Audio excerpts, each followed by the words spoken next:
Hello everyone, आप सभी का स्वागत है एजुकेशन विद एमकेसी चैनल पर। आज हम लोग पढ़ने जा रहे हैं बच्चों क्लास 8 झारखंड बोर्ड का हिस्ट्री, और वो भी चौथा अध्याय। क्या है? उपनिवेशवाद और आदिवासी समाज, यही चैप्टर का नाम है बच्चों। और इसका हम लोग प्रश्न उत्तर करेंगे। ठीक है, जो भी बच्चे क्वेश्चन आंसर लिखना चाह रहे हो वो कॉपी और कलम निकाल के बैठे और एक एक क्वेश्चन को आपको बताते चलेंगे और समझाते चलेंगे, क्योंकि पहले से ही इसका आंसर लिख चुके हैं। अब सिर्फ हमें समझाने का काम है और एक बार आपको पढ़ के बता देना है। ठीक है, कॉपी और कलम लेके बैठे। अगर पसंद आए तो लास्ट में ही लाइक और सब्सक्राइब करना है। ठीक है, तो चलो हम लोग शुरू करते हैं। तो चलो पहला क्वेश्चन देखो बच्चों, अगर आपके पास ये बुक है तो आप निकाल के बैठे। देखो ये बुक है तो आप निकाल के जरूर से जरूर बैठे।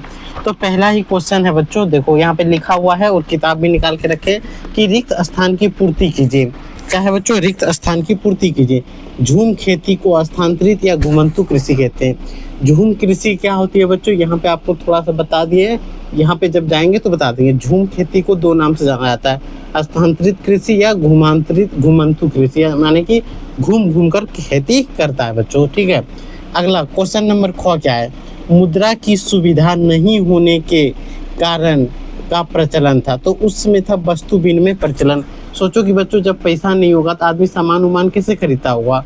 तो उस समय क्या करता था? वस्तु विनिमय, मतलब कोई आदमी गेहूं उपजाया है तो गेहूं देता था, कोई मटका अपना है तो मटका दे देता था। मतलब सामान का एक्सचेंज होता था बच्चों। ठीक है, वस्तु जो भी सामान होता था उसी का एक्सचेंज, विनिमय का मतलब होता है एक्सचेंज, उसी का चेंज होता था। ठीक है, कोई भी जैसे किसी को चावल लेना है तो बकरी दे दिया, बकरी का दाम जितना होता था वही हिसाब से चावल मिल जाता था। तो उसी प्रणाली को बोलते हैं वस्तु विनिमय प्रणाली। क्या बोलते हैं बच्चों? वस्तु विनिमय प्रणाली। वस्तुओं से ही सामान को खरीदा जाता था।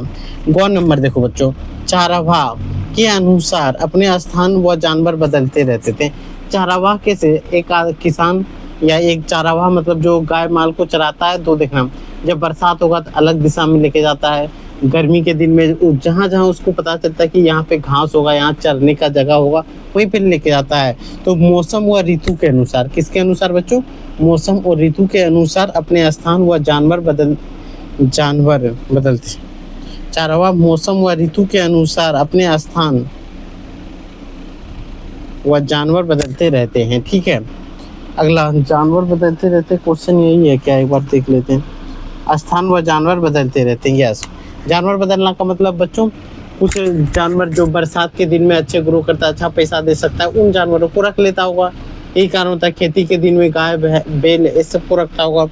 अगला घ नंबर देखो, आदिवासी इलाकों में का महत्व स्थान होता था। आदिवासी इलाकों में किसका स्थान अधिक होगा?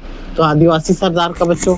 आदिवासी सरदार जैसे राजा होता था उसी प्रकार मान सकते हो कि एक सरदार होता था। कहाँ पे? आदिवासी इलाकों में। ठीक है, तो पहला खाली जगह में क्या भरोगे बच्चों? स्थानांतरण या घुमंतु कृषि, यहाँ देख सकते हो। अगला में दूसरा ख नंबर में क्या भरोगे? वस्तु विनिमय प्रणाली। ग नंबर में क्या भरोगे? मौसम या ऋतु। घ नंबर में आदिवासी सरदार। जो अब बच्चे सुन के लिख सकते हो वो आराम आराम से लिखें। ठीक है, बोर्ड में भी, बोर्ड से भी देख के लिख सकते हो और जो सुन के लिख सकते हो वो सुन कर भी लिखें। अब आते हैं क्वेश्चन नंबर 2 पे बच्चों। क्वेश्चन नंबर 2 क्या है? निम्न प्रश्नों का उत्तर संक्षेप में दीजिए। यहाँ जो प्रश्न दिया है क ख ग घ अंग तक, उसका संक्षेप में उत्तर देना है। तो पहला है क्या? झूम खेती का क्या महत्व है? तो झूम खेती क्या होती है बच्चों? तो पहले यही है, झूम खेती मुख्यतः जंगलों के छोटे से भाग में लकड़ी झाड़ी को जलाकर राख को जमीन में मिलाकर खेती करते थे।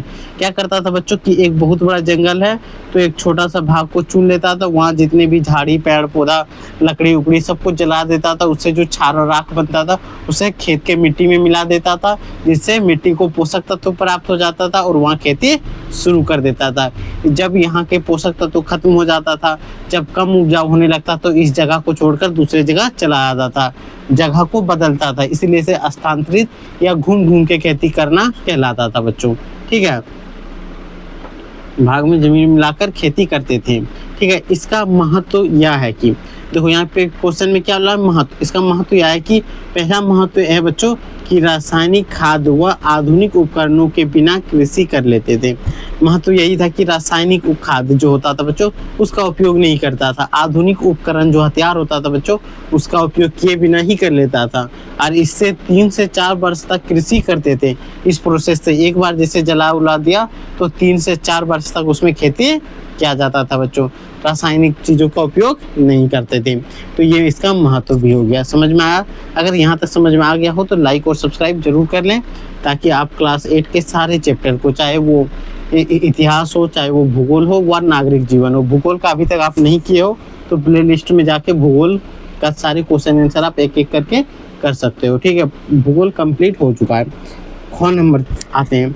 अंग्रेजों द्वारा काश्तकारों को अस्थायी रूप से बसने का प्रमुख उद्देश्य क्या था? प्रमुख उद्देश्य क्या होगा कि एक जगह पे रखने का? तो देखो आंसर कैसे लिखेंगे बच्चों, यहाँ से अंग्रेजों का उद्देश्य के पीछे की मकसद क्या थी बच्चों? कि काश्तकारों पर नियंत्रण व शासन करना था। एक जगह अगर अस्थायी रूप से रखेंगे बच्चों तभी तो शासन कर पाएंगे।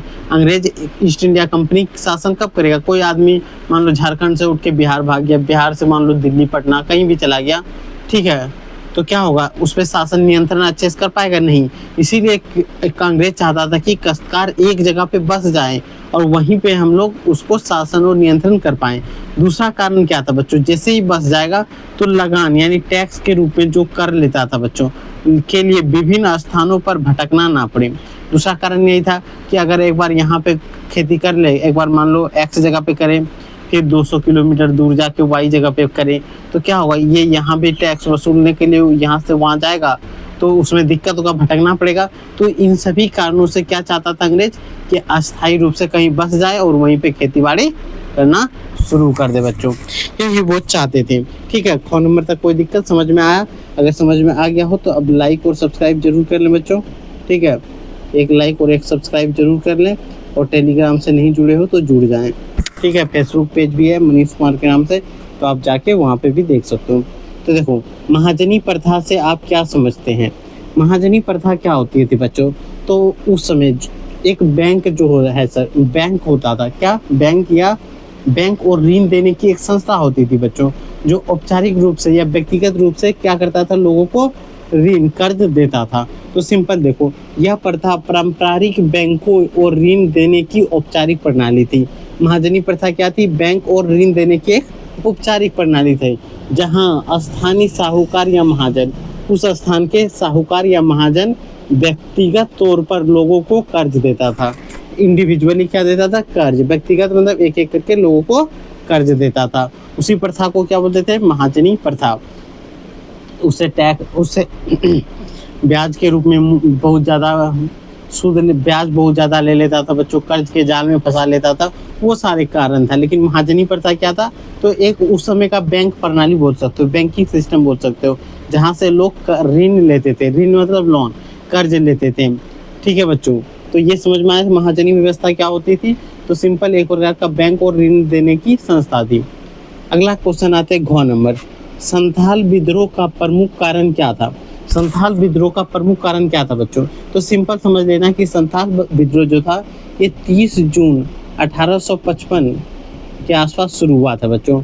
इसका मुख्य कारण था क्या? अस्थाई बंदोबस्त। आपको बताए थे इससे पहला वाला अध्याय में अस्थाई बंदोबस्त क्या था? अस्थाई बंदोबस्त से नाराज हो गया था, जितने भी आदिवासी समाज थे, परमानेंट जो सेटलमेंट था उससे नाराज थे। दूसरी नाराजगी क्या था उसका? महाजन द्वारा कर्ज के जाल में फंसाना। महाजन उसको कर्ज देता था तो झूठे कागजों में, फिल्मों में आपने देखा होगा, उस प्रकार की व्यवस्था था कि आदिवासी समाज जो थे उन्हें फंसा लेता था, उनके जमीन को हड़प लेता था। इन्हीं कारणों से क्या किया उन्होंने? विद्रोह किया था। तीसरा कारण लिख सकते हो, जमींदार द्वारा जमीन हड़प लेना आदि।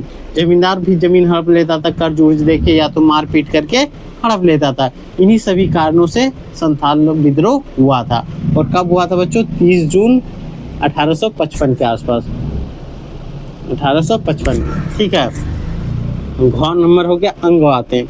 खारवार विद्रोह क्यों हुआ था? हम देखो, खारवार आंदोलन 1874 ईस्वी में शुरू हुआ था। कब? 1874 ईस्वी में शुरू हुआ था। इसके निम्न कारण थे। क्या कारण थे? नई राजस्व नीति, एक नया प्रकार का टैक्स जनरेट किया था, जिससे खारवार के जितने भी खारवारी समुदाय के लोग थे, या तो बोल सकते हो कि जो भी आदिवासी था वो इस नीति का मानने से इनकार करता था। ठीक है, दूसरा क्या क्या है कि खारवाड़ जो आदिवासी समुदाय अधिक से अधिक वनों में रहते थे, वनों पर आधारित आदिवासी संस्कृति से वंचित कर दिया। अब वन में रहने नहीं देता था बच्चों, वन में फसल लकड़ी उकड़ी काटने में दिक्कत देता था, उनको बहुत सारा शोषण करने लगा, जिससे क्या होने लगा, विद्रोह की भावना उत्पन्न होने लगा।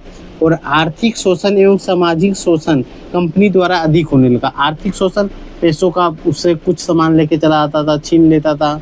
समाज में जैसे पूजा पाठ ये सारे संस्कृति था, उस सभी पे अंग्रेज क्या करने लगा, हस्तक्षेप करने लगा। उसी के चलते 1874 ईस्वी में शुरू हुआ कौन सा विद्रोह, खारवाड़ विद्रोह। खारवाड़ विद्रोह हुआ था, और ये खारवाड़ विद्रोह एक आदिवासी विद्रोह था बच्चों। क्या था, आदिवासी विद्रोह था। बस इतना ही इस चैप्टर में। और अगला हम लोग का क्वेश्चन जो बचा है बच्चों वो है चर्चा करें। ये क्वेश्चन बचा हुआ है जिसको हम लोग पार्ट 2 में करेंगे। ठीक है, उसे हम लोग किस में करेंगे, पार्ट 2 में। तब तक आप लाइक और सब्सक्राइब कर ले, और एक बार साइड हो जाते हैं, आप फटाफट से नोट कर सकते हो या तो स्क्रीनशॉट लेके रख सकते हो। ठीक है, क्लियर दिख रहा है, नहीं भी दिख रहा है तो एक बार आपको बोल के सुना दिए, आराम आराम से लिख लें, और टेलीग्राम जरूर से जरूर ज्वाइन कर लें बच्चों।